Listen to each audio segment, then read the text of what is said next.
Welcome to another episode of Fail Forward Friday from me, Malesela and Roche and Malesela. Yes, it's another special guest. Dog, you're not a special guest, dog. You're the CEO. We've spoken about this as we are here now. I always feel honored to come here. So I'm honored. Thank you for having me. Yes, so it's another episode of Fail Forward Friday, episode 15. And yeah, this is actually going to be interesting. We're just speaking off the camera now on what we're speaking about. And yeah, Doc again just pulls a rabbit out the hat out of nowhere. But again, how it works, I come up with a story. Doc comes up with a story. Yeah. We speak about each other's stories. We take the lessons from it, and then then we just learn from that. Yeah. How to fail forward. Yes. Hopefully, how to fail forward. Some of the stories, like my story today, it doesn't fail forward. It failed, but there's a lot of lessons in it. Yep. Especially from a South African point of view, it'll be interesting. Yeah. So like, watch, subscribe. Yes. Comment. Share your views. Yes. And tell us if we are failing, guys. Yeah. Please. Tell us if we are failing. We saw someone also commented that we failed somewhere, but we are failing forward. Yeah. As we move forward. So yes. Who's starting today? The honor's on you, Doc.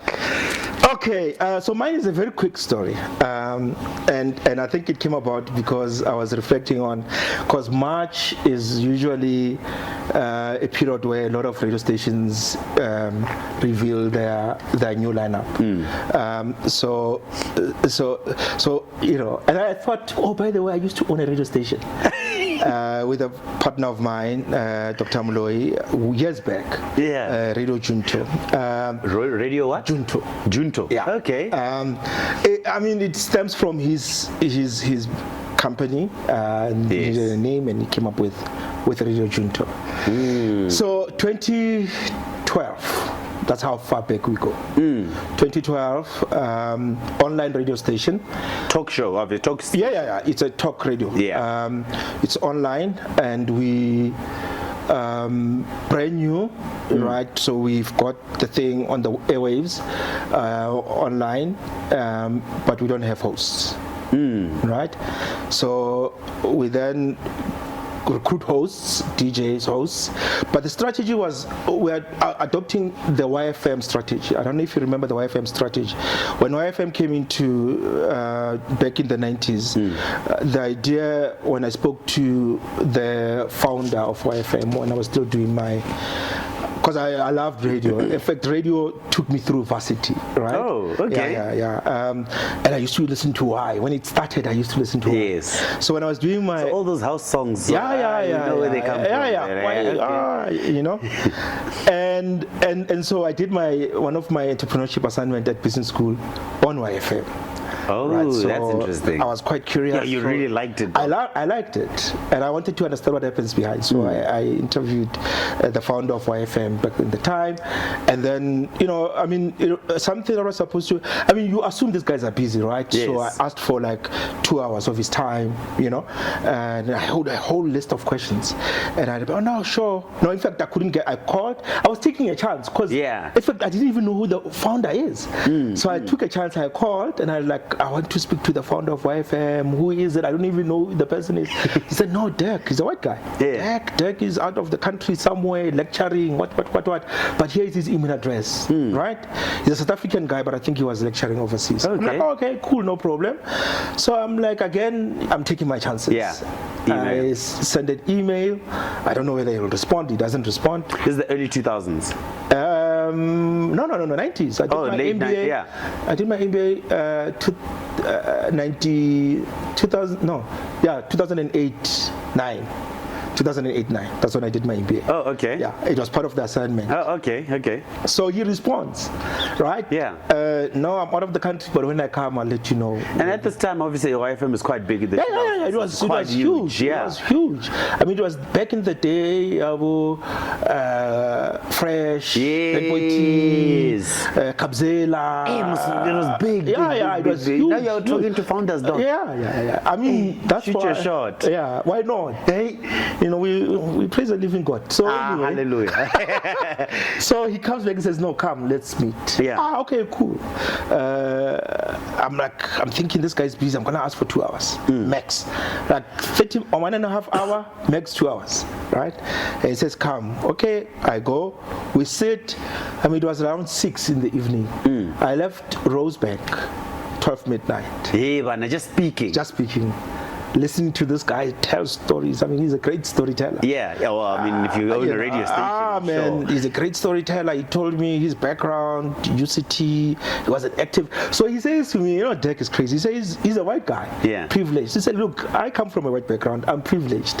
I went to UCT. I get to meet these black guys, and they are protesting, Yeah. And this was way back. And it's like, I'm curious.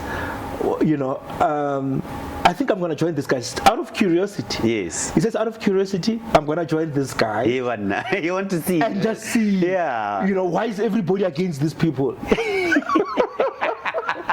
And then the next thing, he's hooked into the struggle. Oh, 1-2-1-2, he's exiled. Are you serious? Yeah. His parents disowned him. Hey, man. He's in exile. He starts Radio Africa or Radio Bantu or something. So the underground radio station that the ANC was using, he started it. Right? And then obviously fast forward back, he comes back home. 1990, before 94. Yes. 94 comes, then because he's a journalist. Yes. Then he joins SABC, and then he always had this vision that, and back in the day, black young people were seen to be the lost generation, right? Yes. So he comes back, he's like, no, man. So this is the thing with Dek. He always has this thing of seeing potential in people. So he's like, no, black people, young youth cannot be a lost generation. Yes, like you saw in me, Doc. I'm still learning, but anyway. So he's like, no,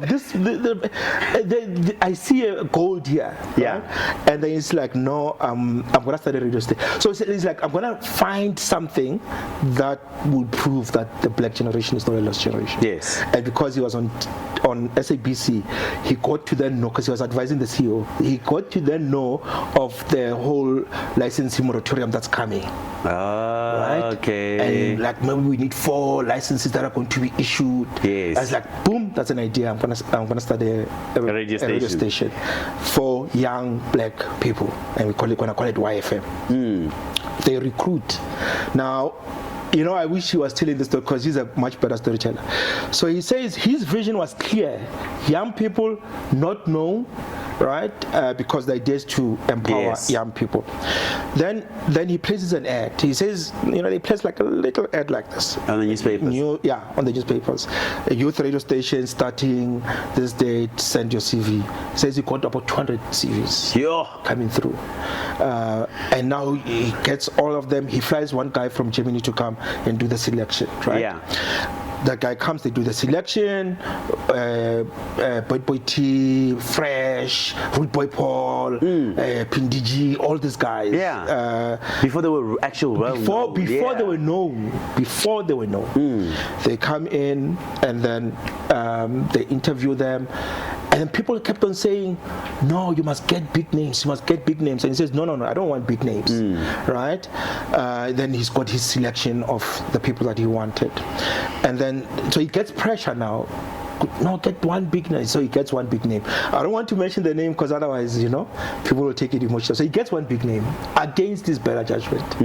Anyway, do I know this big name? Yeah, you know the big name. Okay. Everybody knows the big name because he was a big name back then. Okay. He used to do a show on TV. I know who it is. Yeah. So anyway, I know so he gets the person. They start, and he didn't have a big budget. So I was about to ask, how did he even get the budget? No, he didn't. So his thing was, I'm not gonna pay you market related like what other radio stations are that's paying. why you want the new people. Yeah, but you can use the studios and the equipment to record your own album if you want. Yes. Right? You can advertise your gigs. Yes. Right? So I can't pay you in cash, but I can pay you in kind. Yes. Right? So that's when you Fresh started with your House Flavor 1. Yes. They were done using so cool. the YFM studio. So I mean, they were known in the industry that YFM was not paying. They were the Yes. least paid guys. Yes. But they had this family Yes, bond kind bond, of. Yeah. right?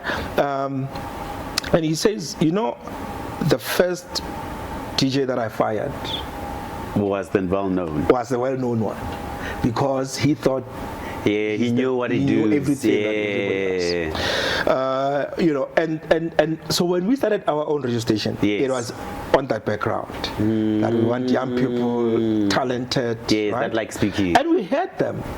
But the thing with young, talented people is you also have to support them because they don't know. I mean, here's the thing. Yeah. He says, it was so funny because they started in bedrooms. You know, Yes. bedrooms, Yeovil, Joburg. yes. Yeah, Mahonjin, Yes. like proper. So he says, then because the radio station was taking off in a big way, people was like, hey, fresh.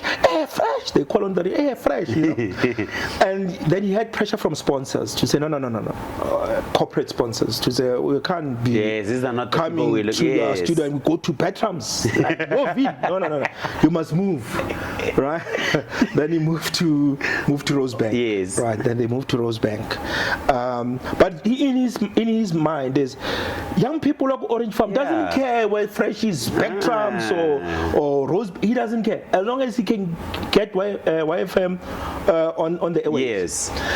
And then he says at the time, also the philosophy of we support local music. Because Yes. if you Yes. understand the revolution of Kwaito, as a foundation to the revolution of Kwaito is YFM. Yeah. Because it was playing Kwaito music. A lot, yes. A lot. Yes. Like, Utrumpi. I mean, parents will be Yes. complaining, is this what our kids are listening to? What is this? And there was a clip, so they took this clip of this old lady. He's complaining, our kids are listening to rubbish. What is this? Yeah, So the language was of the hook, the music of the hook, right? So you can imagine the national anthem, Which one is it? Sister Bettine. Oh yeah. They don't play radio. They don't play radio version. Those guys. They play The raw one, the original one. Yeah. That's how YFM was. No. So- Against the grain. Yeah. And he says we had so many complaints from BCSA. Like almost every Monday they were appearing at Yeah. BCSA. Him and Craig Malok. Hey. And he says we were ready to defend our guys. His philosophy was we were going to defend our guys. At all costs. At all costs. So we'll go there.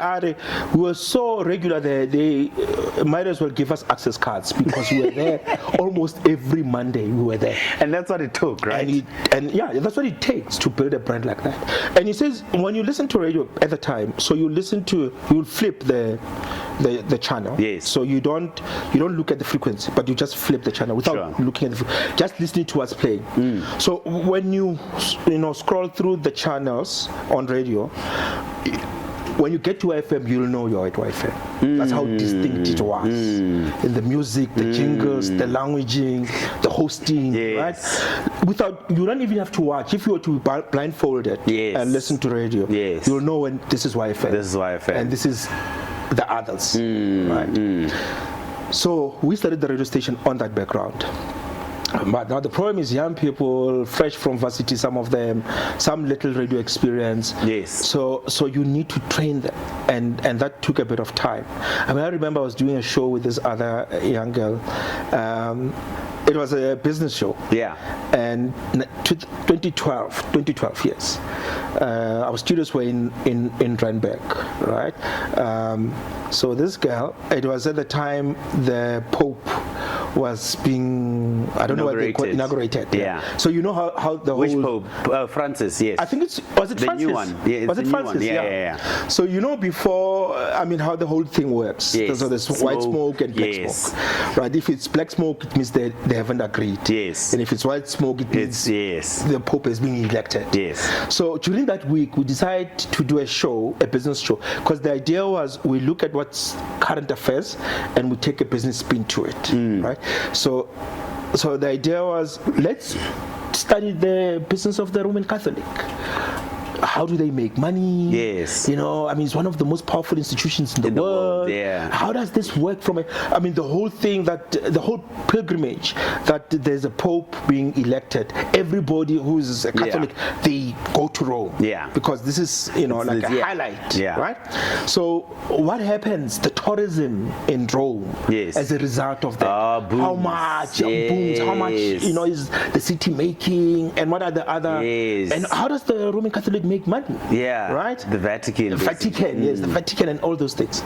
No problem. So I give this young host, do your homework, right? And then and she was encouraging me. And then let's come and let's do the show.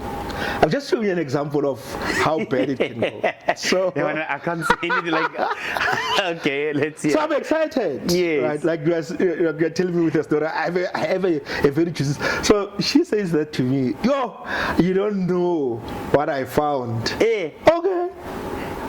Great, I'm looking forward to the show. The show starts.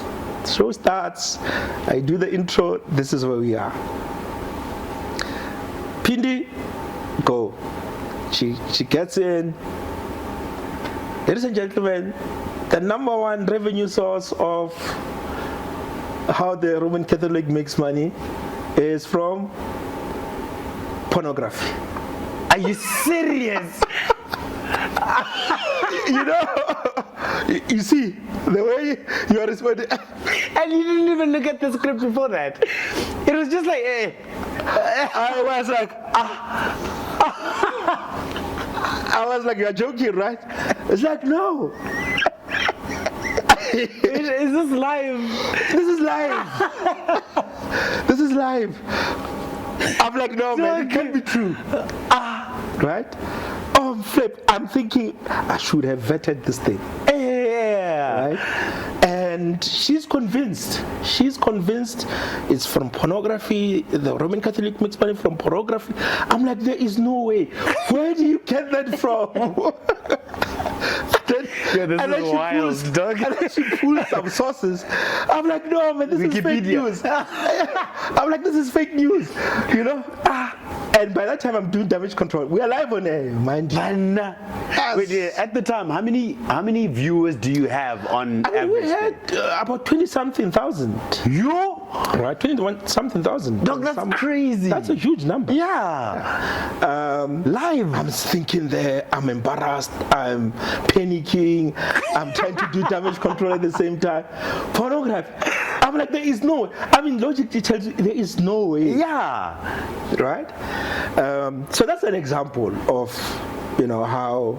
Yeah, Doug, that is an extreme example. But I'm taking responsibility because I should have 100%. Also, But the thing was, that's what happens with working with young people, and I suspect I would have defended her if it had to go to PCSA. Right? I had to take the bullet, and I think that's what Dec was trying to say to us, or to me rather, to say I'm taking the risk with these young people. I'm throwing them in the deep end. If they swim and succeed, I'm happy. But if they sink, I'm not going to put them under the bus. They're already under the bus. I have to defend them. Take the bullet, right? Which is what I had to do, because then Lucas comes and says, "But dude, you dropped the ball," right? And I had to take responsibility that yes, it was me. Yeah, it was me, right? But that's the risk you take. But there were other stories, at some point, because now the brand is growing. Yeah. This was a year before Power FM launched. Okay. So the brand is growing, and then, as the brand is growing, there's politics coming in with these kids. They're fighting. There was one show where these kids were chasing each other with knives. Yeah, but in the studio. Live. They had to leave a live show. One had to run out of the studio. Right. Doug, where did you get these kids? Talented. But the thing with creatives is they're crazy like that. It is true. Yeah. It is true. Yeah, creatives but also there's a bit of a fine line, though. Yes. So you need to balance it. Yeah. So and that for me was some of the lessons that if you're gonna employ inexperienced people, you're gonna have to pay or have that understanding that they're gonna blunder, and then you're gonna have to protect them. Because you put them there anyway. Right? And that's what the role of a leader is. So when the team is failing, you take the responsibility. But when it's winning, you shine the light on them. Right? And I think that's one of the things that I had to learn fast. But I mean, fast forward, we then, as this brand, the radio brand is growing, then Lucas decides, let's do TV. Right? I'm not a TV person. So we take the studio where the radio is, we move it out, we put it at the back. And then we move the equipment at the back, and then we convert this into a TV production thing. And then now there's two businesses that we're running at the same time, right? There's radio, there's TV. But TV, we were producing for How TV, right? How TV. Right? We were producing the content for them, right? And balancing the two, because now you need to build a team for TV and move the team for radio. So you basically have two teams. So in other words, you have opened two businesses at the same time. 100%. Right? Two startups, right? At the same time. And now the pressure. Because while we're focusing on the TV, these other ones are chasing each other with knives. Because, it's content. I wish I was listening to that episode, Doc. Because I would want to hear, or how did this even start, or now I'm picking up a knife. It's crazy. But what eventually happened was TV was consuming quite a lot of our time, our attention. We neglected radio. Usually that's what happens, right? Ultimately, both of them went down. So, Doc, tell me about the business of radio and TV, right? Because I mean, traditionally ads, you get paid by ads. Now, I mean, from when you started, when this is a new startup, you obviously have to put in the capital. And at the time, where you guys, did you get investment? The TV part, did you get also influx or something? Well, you obviously use your own money. To start. Put the infrastructure. And then we used the learnerships to get the skits, right? As interns, so to speak. So they were getting paid. Cheap labor, basically. In a way. Well, why are you making me feel guilty now? The way you said quickly as well. No, but I'm thinking there has to be a better way. But anyway, so we're using them, we're training them up. That was the idea. But the reason it failed is because, it was labor intensive to manage. Especially new people that especially need to new learn. people. Because the same approach we used it on TV. We took some of the guys who were doing very well on radio and we put them on TV. And both of collapsed. It was just too time consuming. We're not getting sponsors on time. I'm like, I'm done. I can't do this, right? But what I then thought about is, if we were to redo it again, right? If we were to go back and do it again, chances are radio of the future, for instance, would be a combination of TV and radio. So what we did is we separated the two. So the business model itself could have been, let's combine the two and run them the same time. So we bring the cameras into the studio. And you just use the one as a footage. And then the other one is just feed. And the other one is radio, and it goes.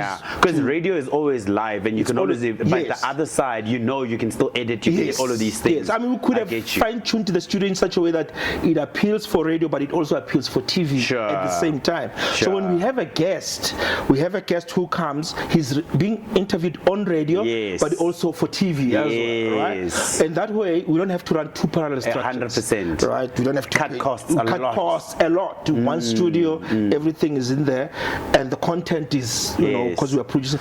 So for me, over and above that, it was a leadership failure. For me, it was a business model failure. I was about to say, I think, and many business people in that sense go through that, right? Because you see what the status quo is, meaning people do business and do radio in a radio way. No one was doing what you're saying now, and therefore there was no reference. I mean, to what you would have done. 2012, podcasting was not. I was about to say, podcasting was not. We were ahead of our time. Because we're shooting this thing, editing it, and giving it to someone else. But what we're doing now, we're shooting it, editing it, and putting it on YouTube, right? Yes. But then podcasting was, in fact, online radio station. I mean, Gareth Cliff with Cliff Central. He was probably the first major one to do it. Yes, it was during that period. Yes. So we were ahead. We were ahead of the game. Yeah. But we didn't think actually.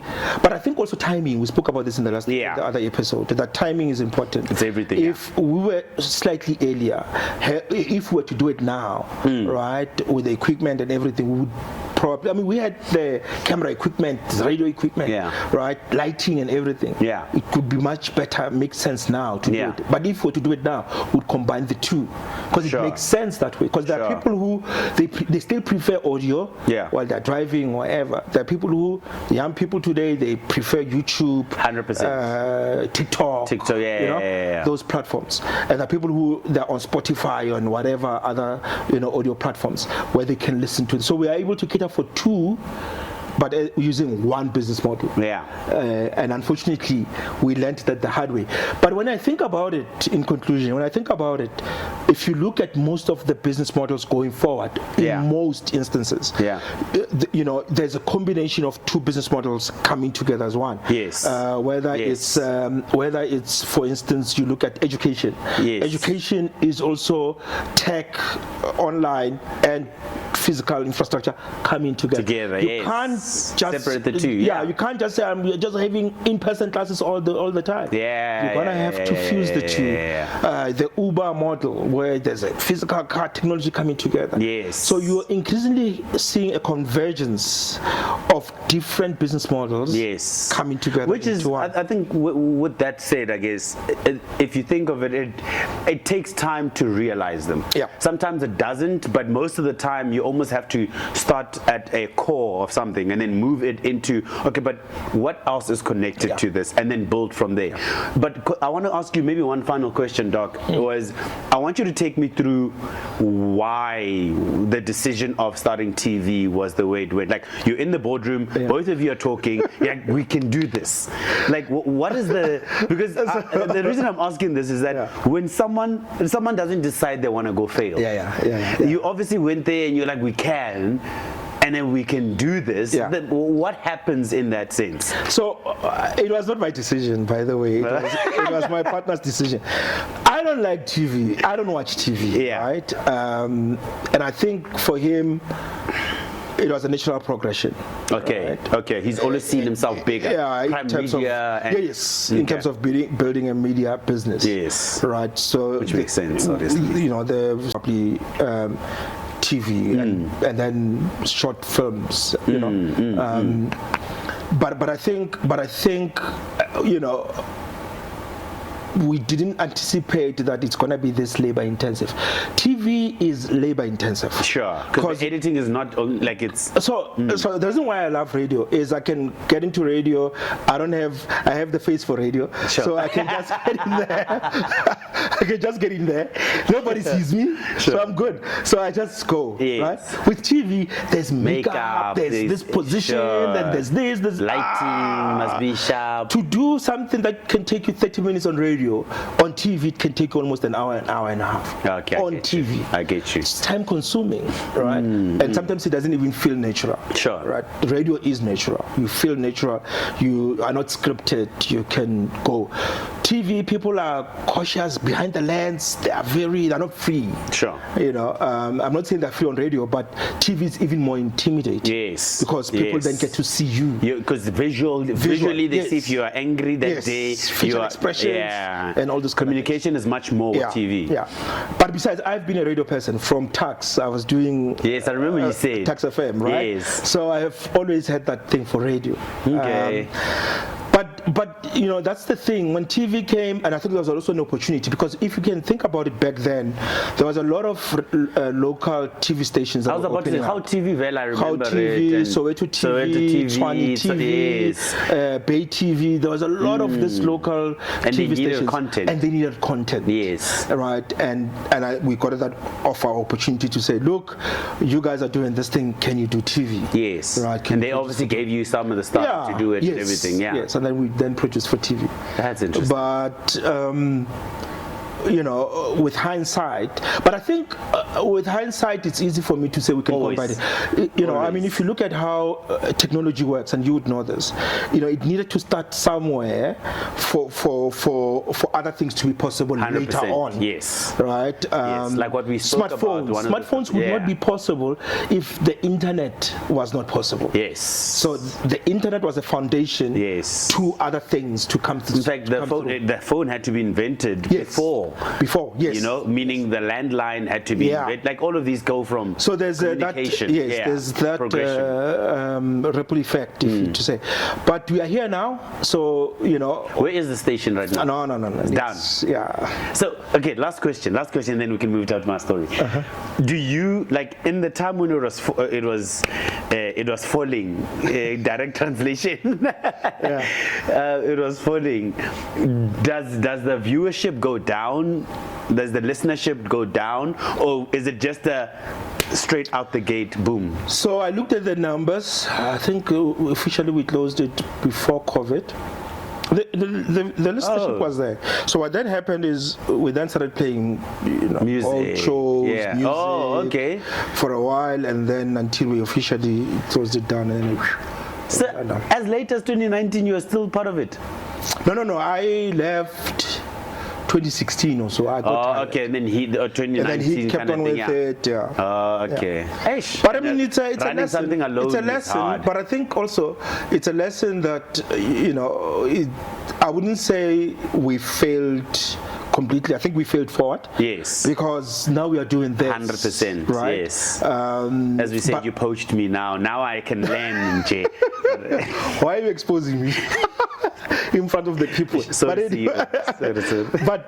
But I think, and I've had a discussion with Lucas recently to say,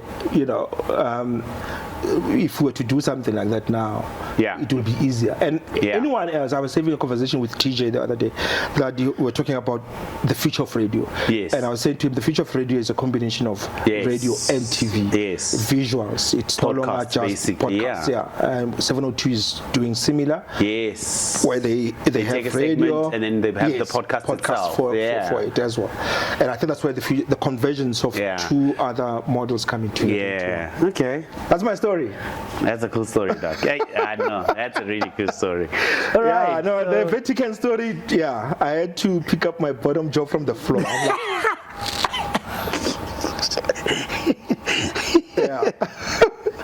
Hey, okay. Better give people a chance. Some chances. Okay, so yes, my story now. It's actually, we're picking up from what we were speaking about last week around how the Elon story with America and how that is gonna work. I think I started thinking about it. And in fact, there was another thing you sent me during the week with the Ray Dalio. With Ray Dalio's analysis on the world orders. Yes. Right. And one of the things that came out of there for me specifically was just how countries work. If there's actually ever been, and at the time I wasn't thinking of it a lot, but I was like, have they been nations that have failed? Because we see things obviously from a business point of view, from a political point of view, whatever, but nations in general, those are probably the biggest failures of all time, right? And when I did this research, obviously I found quite a lot of them. The Roman Empire, Chinese Empire, but I mean, Chinese, at least they failed forward. Yes. Because they are still here. Yeah. They obviously had their civil wars inside and everything else, but the Romans just went flat. Yes. It's just a faction of them became obviously Italy and everything else, but there's quite a lot actually that I did not really realize that actually they did fail. The Greeks, they failed. All of those nations back in the days that used to be the French Revolution, French Revolution. Who's the other ones? These ones from the Persian. Yes, the Persians as well. Turkish. Yeah, the Turkish and everything. So nations fell. Yes, they obviously picked themselves up in another nation, but it was interesting to see this specific nation, because this was probably the most recent failure of a nation in a fact, way. before that, the Chinese, the Han dynasty was the most powerful in the world. And a lot of people don't know that actually China was a superpower before the US became a superpower for a very long time. And then they got the communist country, communist guys came in. Funny enough, actually this morning I was actually watching, you know, the war around the Chinese Sea, the South China Sea, and how Taiwan was actually what those were. So Taiwan actually was the nation of China, but they then got pushed all the way till Taiwan was China. Yes, and is China. Well, because they claim it. Yeah, they claim it. Yes. But what happened for it not to be China is because during the war between the communists and the nationalists, Mao Zedong and I forgot the guy who was leading the nationalists. As they were defeating them, they ran to Taiwan. Yes, and they didn't have the ships to jump to Taiwan. And that's where the separation happened. Yes. And the communists then ruled China. And the nationalists ruled Taiwan. But before that war, they were one country. Same as Hong Kong. Hong Kong as well. But it was that actually I learned today. Funny. Is it? Yeah, I learned so today. There's a whole history on that, to how the whole war started and how Chairman Mao had to retreat. And they had this long march. There's this thing they call it the long march, where they were walking for almost the whole year, retreating, regrouping and coming back by foot. That time it's foot. Thousands of Ks. Thousands of Ks. They had to come back, and that's when they defeated the nationalists. Wow. Okay. But anyway. So I'll be talking about the Soviet Union, USSR. Yes. And I've been learning Russian, by the way. Obviously, USSR is not only for the last year. Is it because of breaks or? Not even. I used to do coaching back in the days, and I used to coach these Russian kids. Oh wow! And I forgot about it, and they used to teach me a lot of Russian, how to coach them in Russian. And eventually, I got to a stage where I forgot it and everything. And last year, I just thought to myself, you know what? I've been saying I want to learn this thing. I went on to Duolingo, and 300 days now is my streak of learning Russian. Is it? Yeah. Does it come with the accent? It 100%. Is it? So you have to have that Russian accent. Привет.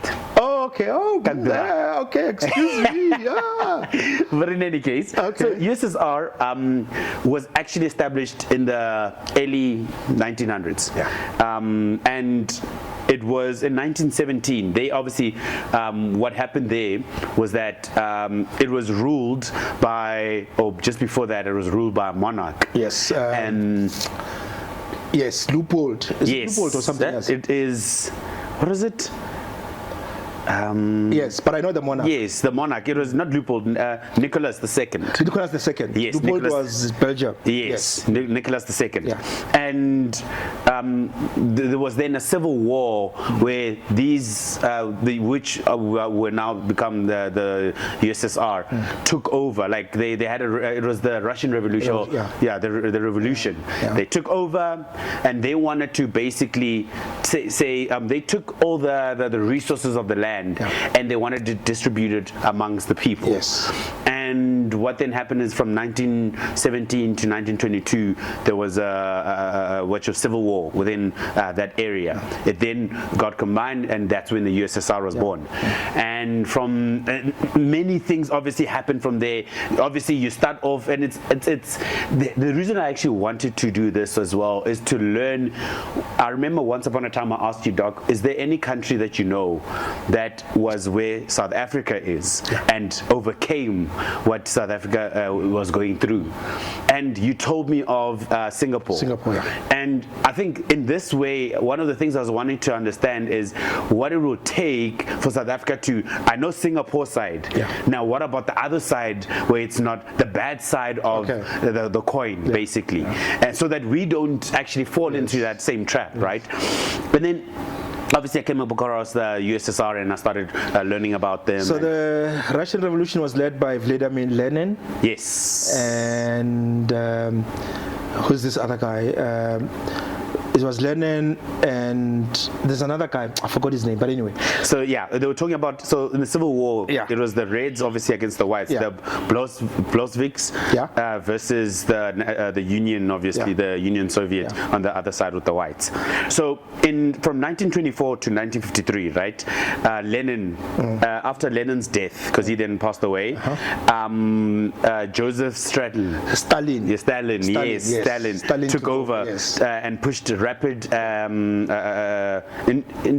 like it was how they wanted to, they went extra, they went too much, they did too much basically. Stalin was crazy. He was quite crazy. In fact, before Lenin, for Lenin to get involved in the whole thing, his brother was at the forefront, right? Yes. And he was killed by the monarch. Yes. Hanged, because obviously they were trying to, that revolution was starting. They were trying to start the revolution. And then Vladimir Lenin said, I'm taking over. Yes, obviously what happened with my brother. My brother's and they eventually did. Yes. And now they say, I like what they were saying now around how, he wanted to industrialize the whole thing. When he came in, he went extra. He just went, he went, you know what, he didn't hold back. You know, again, this was 1924 to 1953, which was a long time, because then in that time, what happened was obviously World War II then happened, and they were part of the group that won, but they actually lost quite a lot of, they had a lot of casualties, a lot of casualties. I actually didn't realize how much they lost. And I think the backdrop to that, Mali, is they studied Karl Marx. Yes, Karl Marx. Capital. So the whole communism mentality of how resources can be distributed, right? From the monarch, because the monarch monopolized everything. And everything went through them. Everything went through them. It's like, no. How can the least be the ones that have the most? The most, and everybody else is suffering. Yes. So they started the Das Kapital, and then they decided, no. They were the poster people of of communism. Yes. In fact, they were the first ones to take that theory, Karl Marx, and put it into practice. Funny you say that, Doc. It actually reminds me of one of the books we actually read around the man who killed capitalism. Yes. And how there was a poster boy that did too much. And it almost, that's what happens, right? You start having, when you are the first to do something, all the lessons are actually learned with you. You know, and it's sad to say, but all the lessons, and that's what we saw in that book as well, is that as much as it looked good, bad things actually happened just from that one implementation of it. So they then obviously I think they lost 27 million people, and that's just from the USSR losing in World War II. They obviously got out by at least the other nations helping them win the war. They then, at the time, there was a bit of friction with the atomic bombs, because now at the time you have this nation, USA, saying, no, we're only going to use this bomb against our enemies, but who's to say that you can't use the same bombs on us one day if we don't agree? Then it starts the time of the Cold War. And in that time, obviously, and this is obvious, this is a background on the USSR and how they became who they are. But then in the time, they then have this Cold War. And when I say they do too much, the problem with implementing something that you don't have patience for is that you end up shooting yourself in the foot. So one of the things that I got from there, right? So obviously, from 1945 to 1969 was when the Cold War had was spanned. After that, so the Cold War, by the way, for our viewers, the Cold War, it's not they were fighting during winter. No. It's not. Because people think the Cold War is like such a very cold war, like it was very cold. Yes. It's people, they spying on each other. They what you call this? It's cold. Like we're not fighting in front of. We're fighting through other people. Yes. You know, they funding wars. They making like they showing the upper hand on each other. Oh, I'm stronger than you, so you don't want to fight me. You know, those kind of things.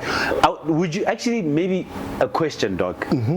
Would you say that this whole thing with the US and China is also a form of Cold War. Yeah, it's a Cold War, yeah. You know, and the Russia, in fact, because this whole thing with Ukraine is a Cold War, because they're fighting through, not directly with each other. Not directly, you're just not talking to each other, but you're fighting. Yeah, fighting. Yeah. Anyway, I wanted to say something else. That's cool. I wanted to say something else, but yeah, let's leave it at that. I think I know what you're saying. Let's leave it there. Okay. We'll get into trouble, Doc. Okay, so so I want to take us now to how they actually failed. So without wasting too much time, when there was a lot of economic part of the Cold War was the building of the Berlin Wall. Berlin Wall, yes, because so they call it the Eastern Front. Yes. So the Eastern Front, all the countries from like Germany all the way up was controlled by USSR. And how they actually fell, how the USSR fell.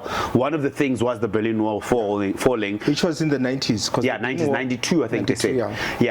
Or 91 or 92. That's when actually USSR failed. 91, the 25th of December was when the wall, I think, was brought down. But that is more of what we see, but it's on the other side where the rotting of the USSR that was happening. Now, one of the things I was saying to you earlier on is how you take a system that's supposed to give back to the many, what is the resources for the many, and you start giving it internally. So things like corruption was a big thing. Like when I say corruption, now I'll dig deeper in the examples that they were giving as with corruption. Corruption was a big thing. The economy was closed, to themselves, and that was another big thing. Another thing was they went into war. So how they explained it when I was doing the research was what America went through with Vietnam, USSR went through with Iraq, and they actually lost big time as well, just like the Americans lost in Vietnam. They lost a lot with Iraq, because they went into Iraq thinking, we can bully them.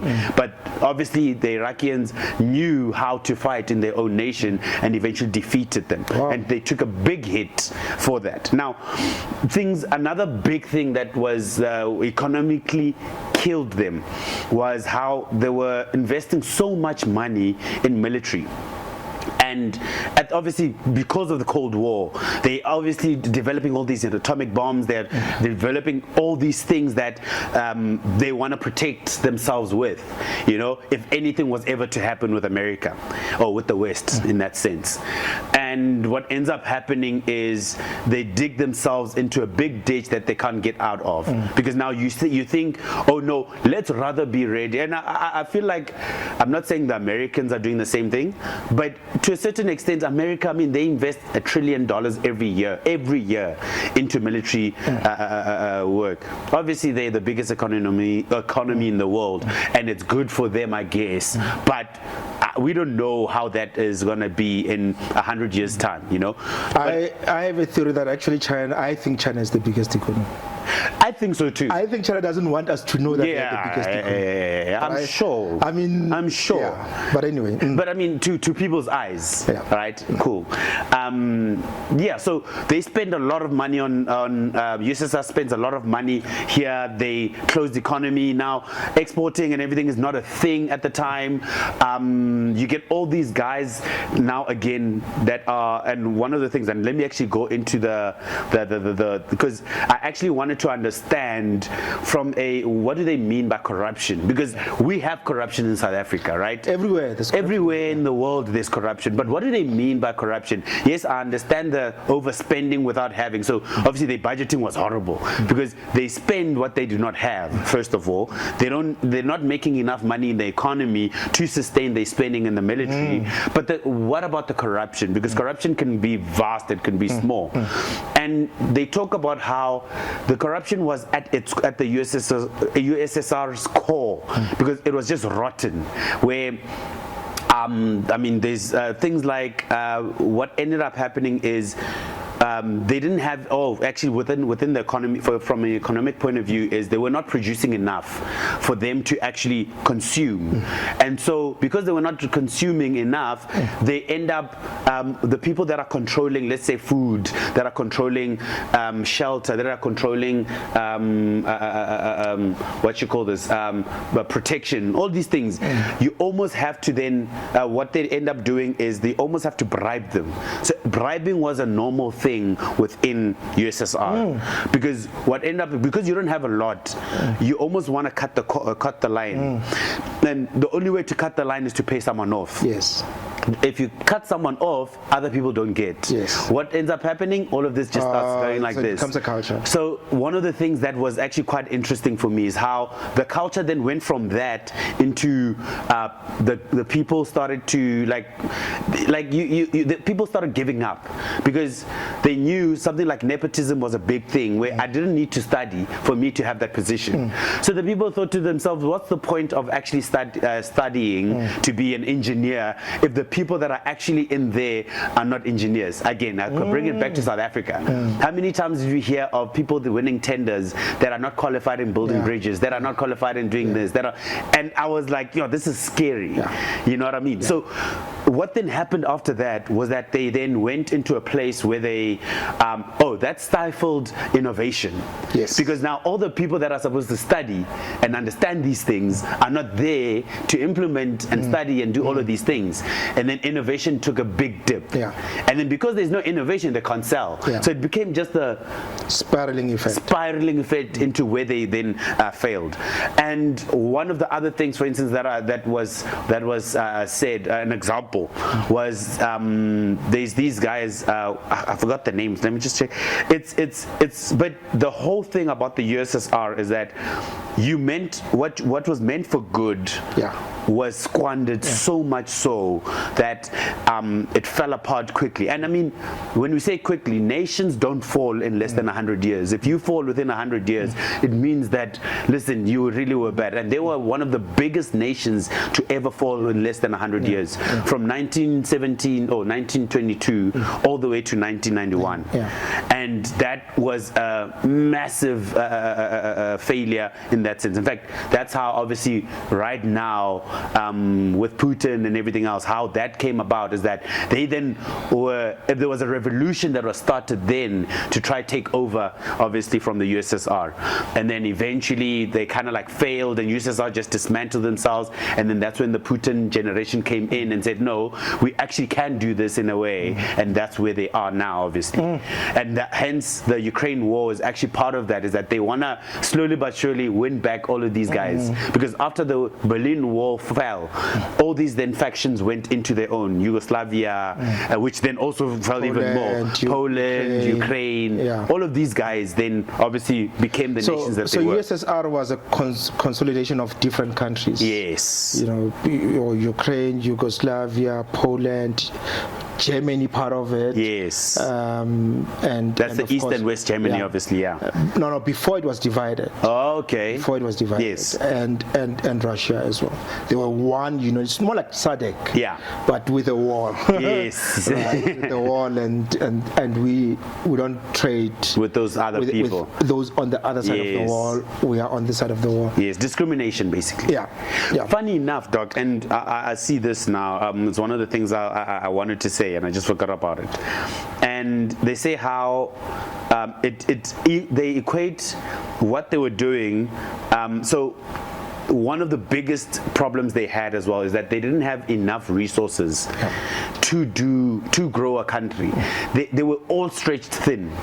All of them stretched thin to an extent, and they give an example of how a lot of businesses, it doesn't mean if a business can fail doing that, a country cannot fail. How you spread your resources amongst the thinnest people, like amongst least amount of people, like what you're talking about now, funny enough, with your radio stations, that you couldn't control this side and that side. You stretch yourself too thin, and what ends up happening, the house of cards comes falling down. And that's how, in that sense, what was happening. Quite interesting. Last year, I was at the Berlin Wall. Oh, when you went to jet setting there, dog. No, not jet setting.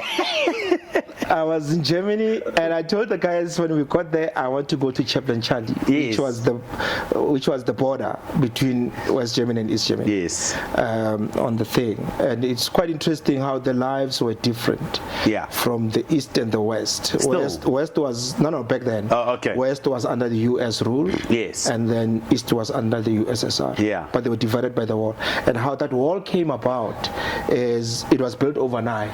So if you leave, you go to Limpopo. Oh, yeah. And you're going to visit your cousins wherever.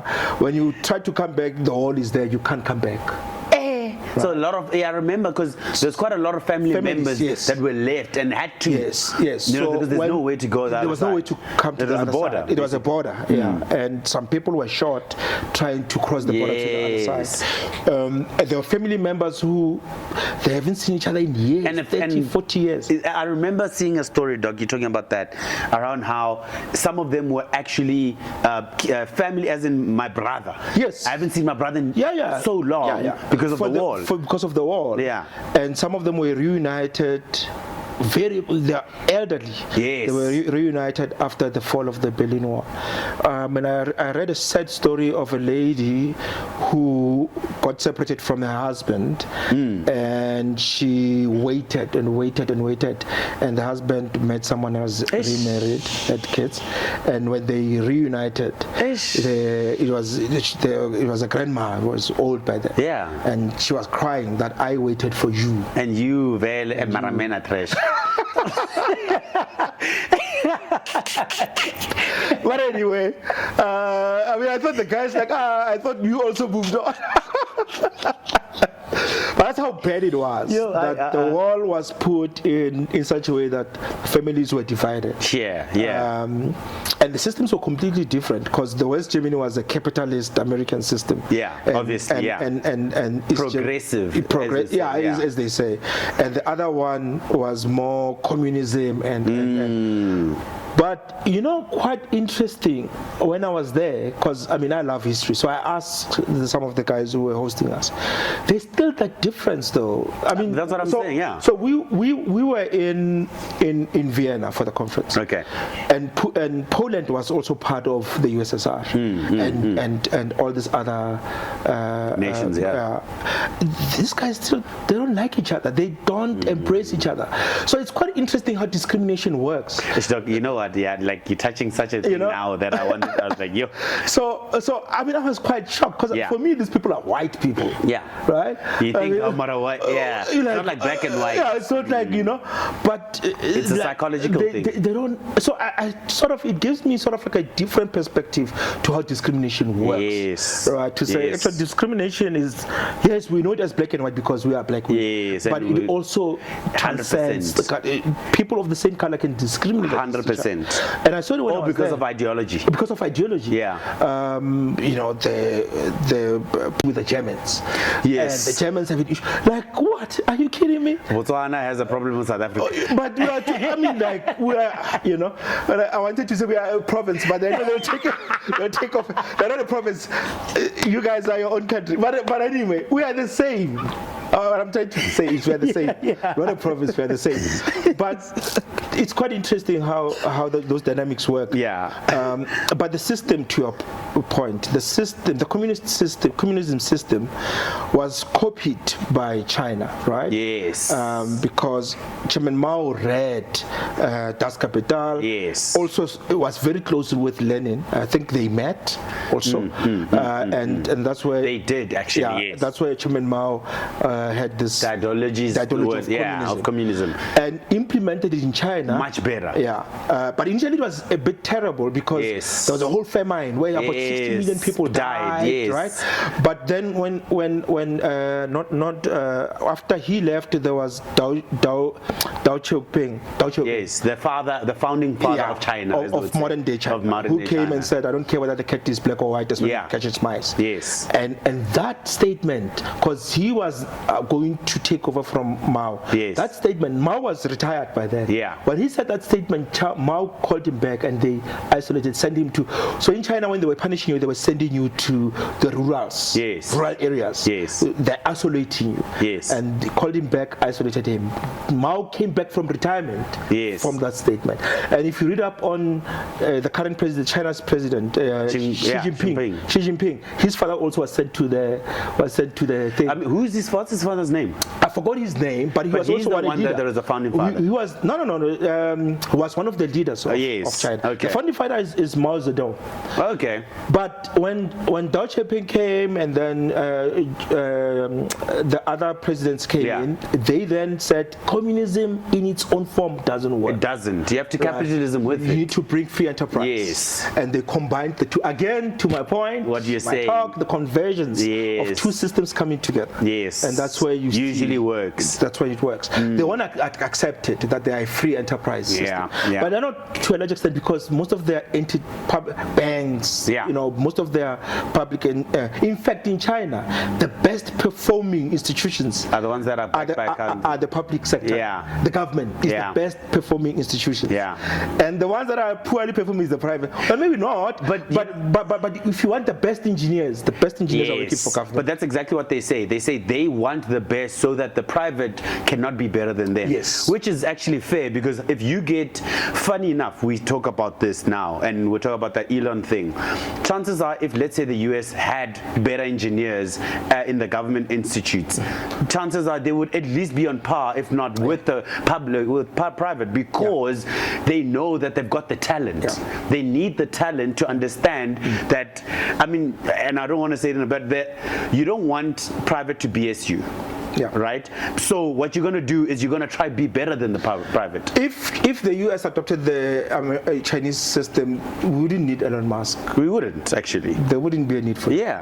Because if he was there, he would be working for the government. 100%. But it's quite interesting, because one of the things that I realize is how if you're not in a place to actually learn, obviously, as a government, because I think one of the hardest things, and I actually had a kind of like an argument or debate with friends of mine on how they say China is not a free country, right?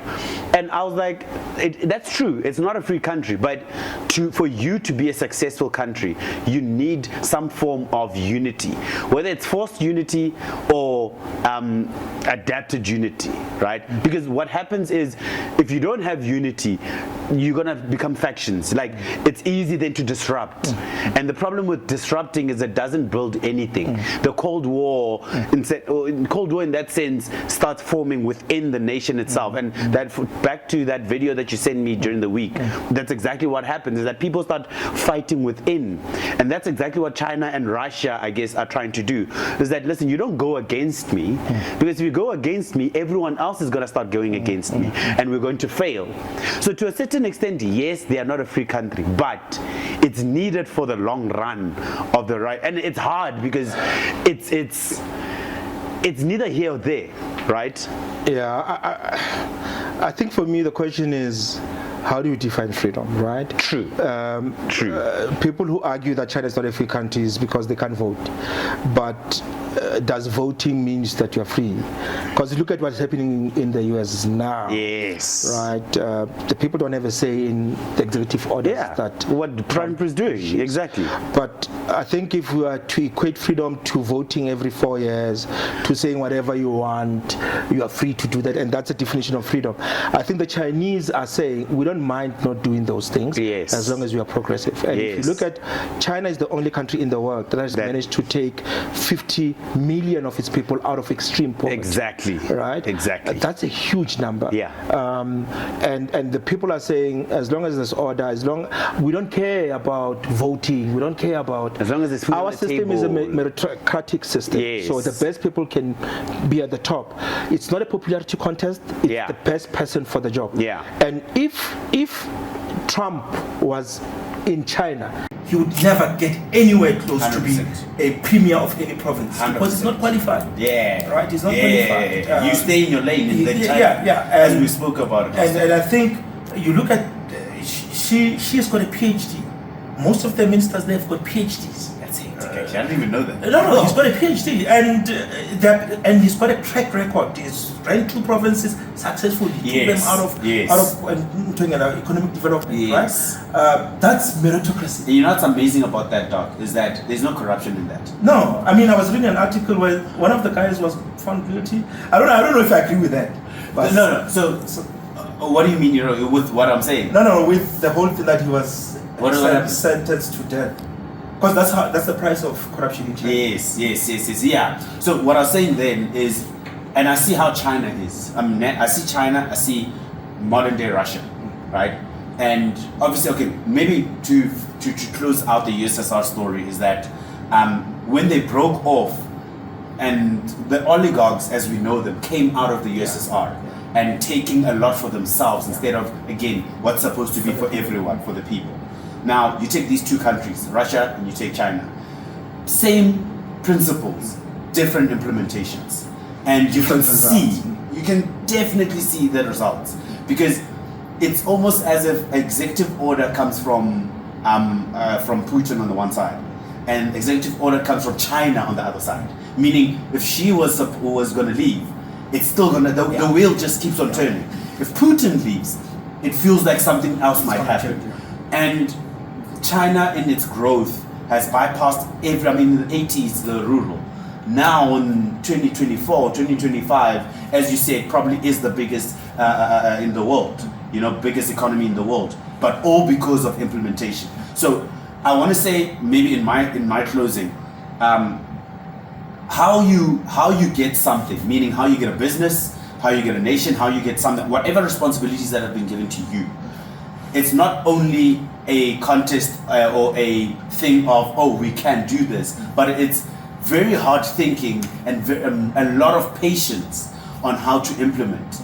I go back to the shoe dog, and how Nike were doing their shoes. They were manufacturing their shoes in China, and they wanted to start paying people better. Was it not Japan? Was it China? It was China. Okay. They wanted to pay their people better, and the Chinese government was like, "Listen, if you're going to do that, you leave. You leave our country, because this is what's working."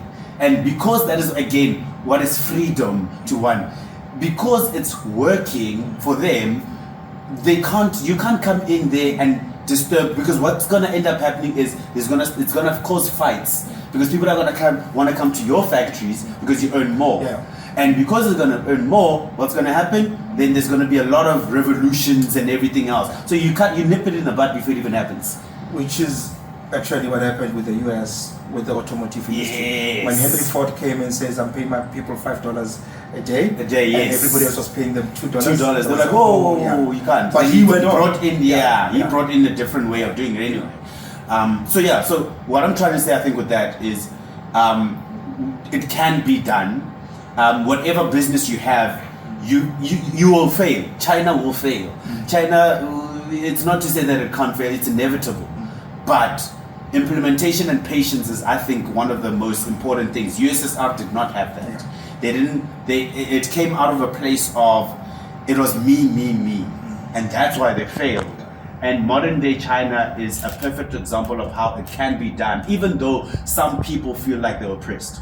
I don't think the Chinese don't feel that oppressed. Exactly. We think they're oppressed. They don't. 100%. And it's obviously that's just a propaganda game that whoever was out there might be doing. And in fact, the wages are going up now. There's a thing that actually the China wages are going up. In fact, there are some people who are thinking of moving their families out of China. Yes, because it's not countries, India now needs to as well. Oh yes, I actually heard about the Lesotho as well. And the wages are low there. So China is now becoming a middle class. Because I hope it doesn't bring any, because the problem is with rising up is that there's always going to be people at the bottom.